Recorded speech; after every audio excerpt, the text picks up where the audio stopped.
Corbett राष्ट्रीय उद्यान में माफियाओं का आतंक। जरा सोचिए, जिन जंगलों में बिना परमिशन के कदम रखना सख्त मना हो और उन जंगलों की हिफाजत के लिए सरकार लाखों का बजट खर्च करती हो, जिसकी वजह से उत्तराखंड विश्व प्रसिद्ध हो, उन जंगलों में अधिकारियों की सांठगांठ से लकड़ी माफिया द्वारा पेड़ों का कटान किया जा रहा हो और कार्रवाई के नाम पर मात्र खाना पूर्ति की गई हो।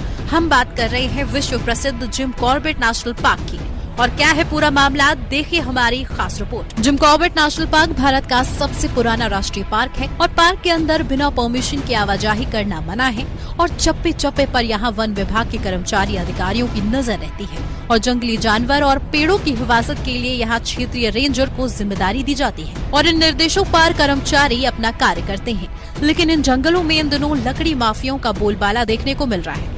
जिन जंगलों में बिना परमिशन के कदम रखना भी मना है, उन्हीं जंगलों में लकड़ी माफिया द्वारा अपने उपकरण और वाहनों के साथ चोरी छुपे घुस जाते हैं और पेड़ों का कटान किया जाता है, जिसकी भनक क्षेत्रीय रेंजर को कानों कान नहीं लगती, या फिर यूँ कहें कि देखकर भी नजरअंदाज किया जाता है, क्योंकि माफियाओं द्वारा न तो एक दिन में चोरी छुपे जंगलों में घुसकर पेड़ों को काटा गया और न ही एक दो पेड़ों को, बल्कि लगभग 3 दर्जन से अधिक पेड़ों को काट चुके हैं और कार्रवाई के नाम पर मात्र खाना पूर्ति की गई।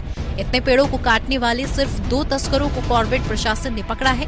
रेंजर ऑफिस से 1 से 2 किलोमीटर दूरी पर माफियाओं द्वारा पेड़ों का कटान किया जा रहा था और कार्रवाई के नाम पर सिर्फ 2 वन कर्मचारियों को निलंबित किया गया और जांच के नाम पर आप सिर्फ आश्वासन देकर मामले को गोलमाल किया जा रहा है, क्योंकि इतनी बड़ी संख्या में पेड़ों का कटान कहीं न कहीं रेंजर की भूमिका पर भी सवाल खड़े कर रहा है। देखिए, पिछले 2 दिनों से लगातार ये कार्रवाई जारी है। जब इसकी सूचना मिली कि कुछ यूकलिप्टस के बल्लियों का और पेड़ों का पातन किया गया है, तो तत्काल टीम गठित करके इसकी छापेमारी की कार्रवाई की गई और इसमें 2 बुग्गी और 1 मोटरसाइकिल जब्त की गई है, जिसे सीज कर दिया गया है। 2 अभियुक्तों को भी गिरफ्तार किया गया है इसमें, जिन्हें माननीय न्यायालय के समक्ष पेश किया गया है और उनको जेल भेजा गया है।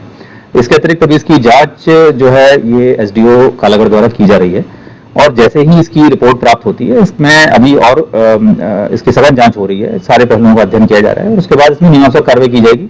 जिस भी किसी की संलिप्तता इसमें पाई जाएगी उसके विरुद्ध आवश्यक कार्रवाई तुरंत की। देखिए, अभी तक 2 लोग तो जेल भेजे हैं, 2 लोग हमने सस्पेंड करे हैं अपने स्टाफ के, क्योंकि उनकी लापरवाही प्रथम दृष्टया परिलक्षित हो रही है। जो फॉरेस्ट गार्ड है, फॉरेस्टर है, उनको तत्काल प्रभाव से निलंबित किया है। तो ये सारे बिंदु जो आप पूछ रहे हैं, ये सारे के सारे हमारे संज्ञान में हैं। इसमें नियमानुसार कार्रवाई की गई है। यदि किसी और की संलिप्तता इसमें पाई जाती है या कहीं लापरवाही पाई जाती है, उसके विरुद्ध कार्रवाई की जाएगी।